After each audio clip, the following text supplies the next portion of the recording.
So now let's start the adobo.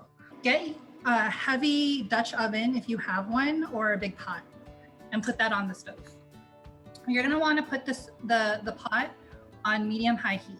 I'm going to just drizzle just some avocado oil in the pot. I have a lot of chicken here. Usually if it's a weeknight and I'm hungry, I'm just going to I'll just put everything in and just forget about it. I won't even turn it over and brown it. I'm not that careful about it or precious about it, but we're gonna do it skin side down, okay? We're just gonna want to brown it just a little bit. With anything, any sort of braise, it's nice to just brown your meat first. So you get a little bit of caramelization from the skin. It'll taste better, but it's also with something like adobo, it's really not essential. You're not gonna see a big difference. So you see, I have only one layer, and I'm like, oh my goodness, it's not gonna fit. It's fine, just put everything in. It's fine. So let's toss this. Let's see how it's going. See, it's just it's not too brown. You could get it browner if you want, but we're just gonna toss it a little bit. Just get it started in the pan. Again, for the adobo that I make, it's really about just getting something quickly together and not really fussing too much about it. If it's more far gone, more brown, then that's fine too. Just get it going. If you scratch the surface of the skin a little bit with your tongs and you kind of feel it's kind of crisp, that's fine. That's good. That's what you want. Go get your garlic, your minced garlic that you had. And you're just gonna drop that in. The reason why I do it now and I don't do it first is because garlic has a tendency to burn. And because there's already liquid that comes up from the chicken, and the chicken itself is taking a lot of surface area in the bottom of the pan, the garlic is not gonna burn. It's just going to hang out, warm up, cook a little. The garlic really is gonna do its thing once it's all stewed together.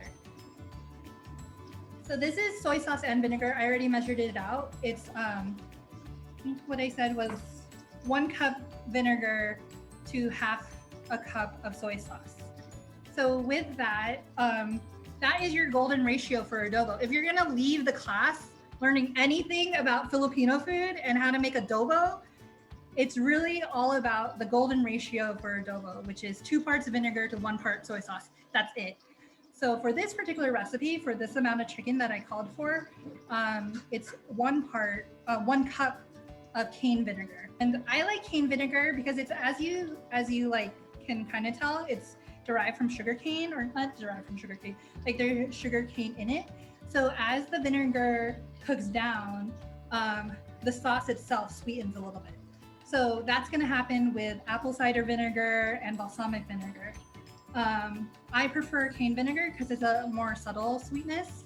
My mom, she uses balsamic vinegar. I swear she just that's something she learned on Rachel Ray watching Food Network one day, because all of a sudden she started using balsamic vinegar in our adobo. But it works because she uses it with pork adobo. So we have our soy sauce and vinegar all together. We're just gonna pour that in, okay? You see that I still have chicken exposed. We're gonna wanna fill the chicken up to the tippy top of the highest point of the highest chicken layer. So now this is still exposed. I'm gonna put more water. So we have our soy sauce in, our garlic in, and just enough water to fill the top of the chicken. So now we're just gonna put the last of the ingredients, which is the bay leaves and the peppercorns. I think you could use fresh or dry. It really doesn't matter. I personally keep my fresh bay leaves in the freezer just to keep them good. But I also use just dry bay leaves. It's fine. I like to use just 4 or 5 bay leaves for the amount of chicken you have. So just dump it in there. It's just a little scatter. I'm just gonna do that. And then you're gonna have about 10 peppercorns. I think that's, yeah, 10 peppercorns. You're just gonna scatter that in there too. I'm gonna put this on the stove in the back on medium-high heat. I'm gonna wait for this to reach to a boil. Once it reaches to a boil, then I'm gonna turn it down all the way to low, medium to medium low, because that's all the way to low. So medium to medium low. And I'm gonna cover it. All right, we're gonna let that stew for 45 minutes. I hear my adobo boiling, so I'm gonna turn it down and cover it. Alexa, set timer for 45 minutes. 45 minutes, starting now. Okay. Our 45-minute timer went off for the adobo. What next? Oh, let's check it. Alexa, how much longer on my timer? You have 4 seconds left on your 45-minute timer.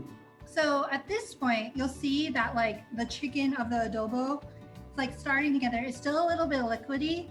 So at 45 minutes, uncover your pot. And now you're gonna let that reduce for 15 to 20 more minutes until some of the liquid has evaporated out. I see my adobo, I see that it's kind of like reduced now. I'm just gonna stir it around just so like all of the parts of the adobo are getting the same amount of love. The adobo smells great, by the way. So if you haven't already, put your adobo onto low, it's ready to go and eat. Even you'll reduce it even more to reduce the liquid even further, but at this point it should be good. So you see it here? I'm gonna turn this down a little bit. But at this point, the chicken is done. The chicken adobo is done. It has a lot of liquid still. You could reduce it even further, but if you can tell by the side of the pot here, it's been reducing. So at this point, keep it on the stove on low until your family is ready to sit down to eat. It should be fine. If you want to taste it now, taste it. The chicken should be super tender at this point. Your adobo should be super tender. And then, good?